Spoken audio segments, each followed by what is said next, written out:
Okay, today we're talking sanders. I know a lot of us, we get a sander and we're like, hey, we're gonna make all this wood super smooth. And then you go and get the sandpaper, and look, this happens every time. It never sticks to the sander. So it's like, I don't know. I've tried this, but it just kind of vibrates on there and doesn't get the wood. So here's what, I got mad the other day and I came up with this. What you do is you take this thing here, and if you break it, if you're really careful, it's kind of like an egg making an omelet. You know how the egg is on the inside of the hard outside? Same thing here. You just break it like this.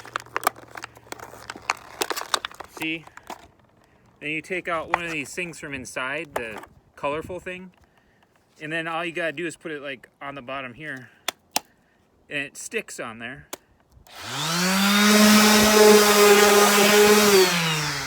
It's just that simple. I don't know why people don't tell you these things.